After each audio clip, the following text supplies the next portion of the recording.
Dobrý den na 45. konferenci European Broadcasting Union v Irsku v městě Cork promluvil reportér rozhlasové televize BBC Fergal Keane, dlouholetý reportér z Afriky, velmi zajímavý o novinářské práci, o svých zážitcích z masakrování ve Rwandě, k němuž došlo v těchto dnech před 25 lety. Zatím uvádíme tento rozhovor v dnešních britských listech bez českých titulků, je to tedy promluvčí angličtiny. Užijte si to, vrátíme se k němu. Well, the bad came a few weeks later with a phone call from the BBC Panorama program, which said to me, there's a lot of killing going on in Rwanda, it looks really big. Would you be interested in covering it? And at that stage I was a radio correspondent. I had an eye to television, you know. And Panorama was a hugely prestigious program on the BBC. And without thinking I said, yeah, I'll do it. Because you're young anyway, you say things like, yeah, I'll do it. I've said it so often. Will you go into that place? Yeah, I'll do it. And I had some idea of what was going on because we'd had, you know, we shared a bureau with other broadcasters who had people in Rwanda. And so we saw bodies floating down rivers. But nothing could have prepared me for the scale of what was ahead. And that was a country in which the living had vanished. And so they were either dead or they'd fled as refugees. And you drove along these empty roads. You'd meet checkpoints of the rebel army and just the stench of death everywhere. And, you know, churchyards full of corpses by rotting in empty abandoned buildings. Just unspeakable. And as we drove on in that journey, and this was, of course, the world before mobile phones, before social media, so there was very little preparation. You know, you weren't reading tweets telling you that in such a place there's been a massacre. It was a journey of incremental discovery with very few other journalists there. We didn't have, you know, as I say, mobile phones to be able to call out. There was no signal. I think we were able to use a phone once in the space of the few weeks we were there, and that was the satellite phone at the UN headquarters in Kigali. And we followed the story of genocide. And we went through Rwanda, through the battle in the capital, Kigali, out of the country into the refugee camps to confront the leader of one particular massacre. And I remember coming out, we arrived back in Nairobi. And even though, you know, I'd seen violence in Northern Ireland, I'd seen violence in the townships in South Africa, in the war in Angola. But this was on a scale that I'd never seen before and I have never seen since. And we sat around a table, the team, there was 4 of us. And we tried to eat. It was our first proper meal in quite a long time. And we just, everybody at the table suddenly started to cry and had to leave. You know, it was profoundly traumatic. It left me with questions that about what we're capable of as human beings, which I still struggle to answer, and I think I probably always will struggle to answer. And there wasn't a happy narrative. You know, it wasn't one of those ones where, like South Africa, where a good man was elected president at the end, or Northern Ireland, there was a peace deal at the end. This was too ravaged and terrible. So that was the bad. You nearly didn't make it because of the developing situation in Sudan, so do you want to tell us what's happening? Yeah, it's the great hazard of the job that I do is that I make commitments to people. Birthdays, speeches, weddings, even your own wedding.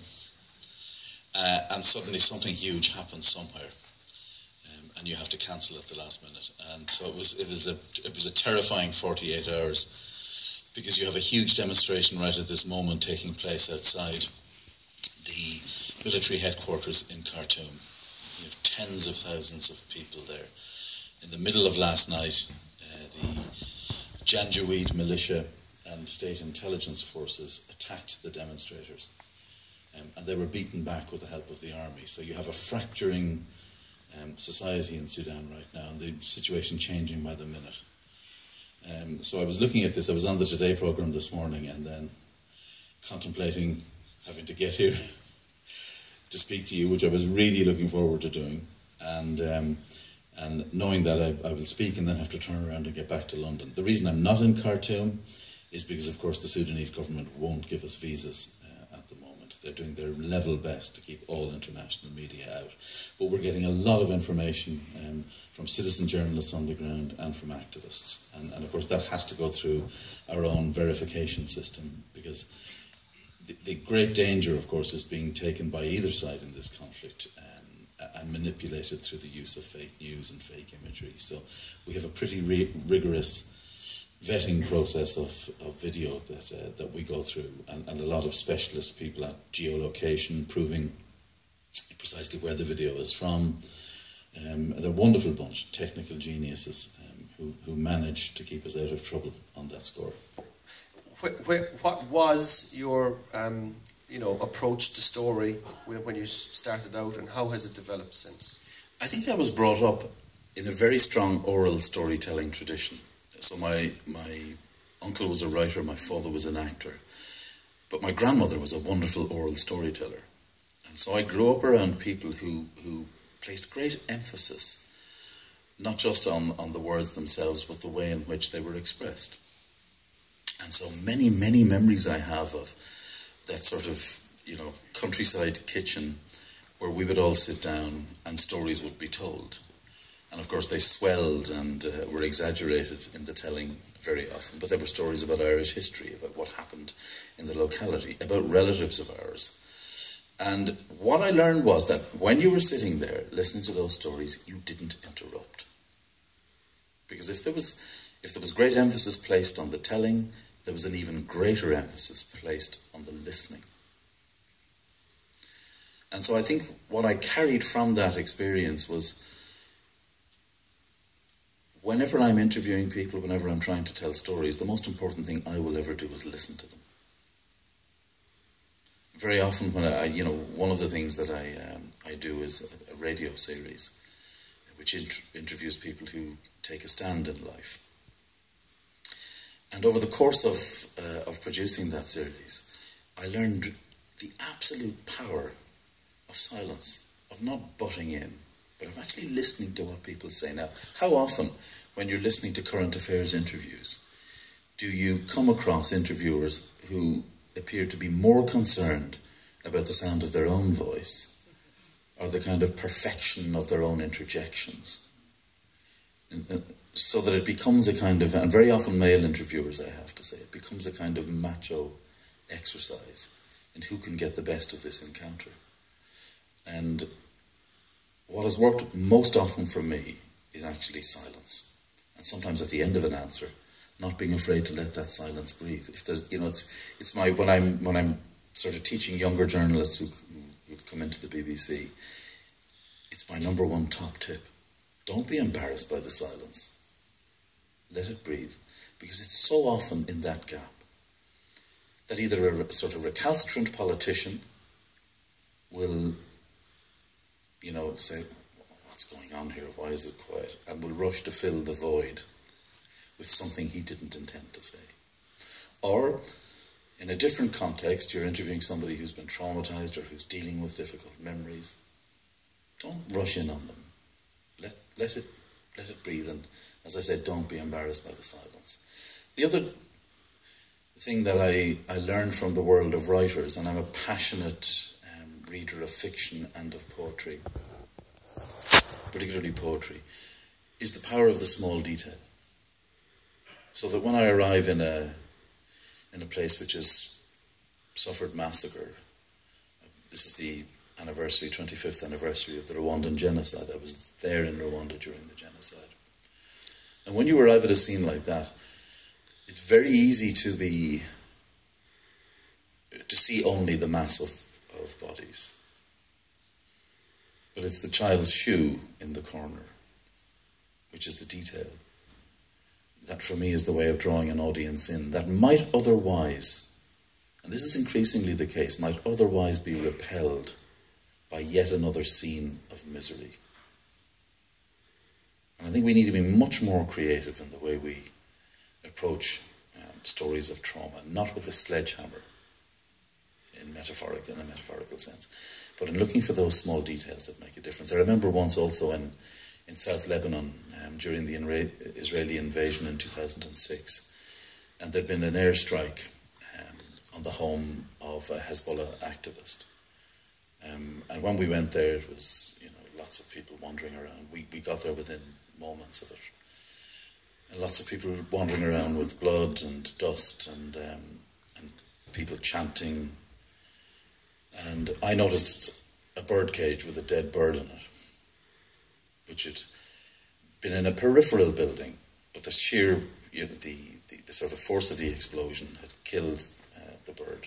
And to me that was just, again, it's these little signs of domesticity, these little signs of what was normal, of the things that were valued in people's lives, that I tend to try and look out for. And as a teller of the human story, because that's all I am ultimately, is a teller of the human story, whether it's happening in Belfast or whether it's happening in Rwanda or Angola or in Kosovo, Cambodia, any of the places that I've gone, it's about telling the human story. And so I felt I had to go. I couldn't be living on this island and not go and tell this contested story. And so I went up in the middle of the 1980s at a time when people were still dying because of who other people thought they were. So much of my career has been trying to figure out why people kill people because of who they think they are. It's very rarely about who the person really is. And so I spent 5, at times very difficult, but immensely enriching years of my life in the North. And I learned one big thing, is that the world which the visiting American, British, French, German journalists who would pop in for a week and then vanish, the world that was portrayed by them was very different from the one that I came to know. And the world that I found was one where, yes, there was incredible, at times, sectarian bitterness. There was murder, there was torture, there were people disappearing, there were state murder gangs. But there was also a world in which people joined voluntary organizations. A world where Catholics and Protestants strove to understand each other, where they were neighbours. There's a wonderful poem by Michael Longley, he's a great Irish poet, which talks about all of these people, alive or dead, are civilized. And he talks about the meaning of civilization. And not something which is about great buildings or particular forms of government, but it's about the will of people to see beyond the kind of tribal barriers that have been erected between them. And when you ask yourself why there was a peace agreement in Northern Ireland, which, despite massive pressure, is still holding, it wasn't just because political leaders or paramilitary leaders decided that they would engage with each other. It could never have held and it could never have taken place had there not been tens of thousands of people who made the courageous decision to stay in that society. And they were the people I felt whose stories weren't told often enough. And I think this is a critique I would make of media generally in conflict situations. We too rarely tell the stories of the people who try and hold a society together because they're not dramatic enough. It's quite interesting if I've come off doing a long stint of television work and I'm about to do a radio documentary. I really have to get my brain into a different place. One in which I'm again conscious of the power of sound. Because in television you can get lazy because the pictures are doing so much of the work for you. And the amount of writing you do is minimal. I was teaching some people last week and watching the pieces that they'd done, and to everybody, I said, write about a third of what you've actually done. You know, television can very often carry, powerful pictures can carry not very good journalists. Děkujeme vám za pozornost a nashledanou.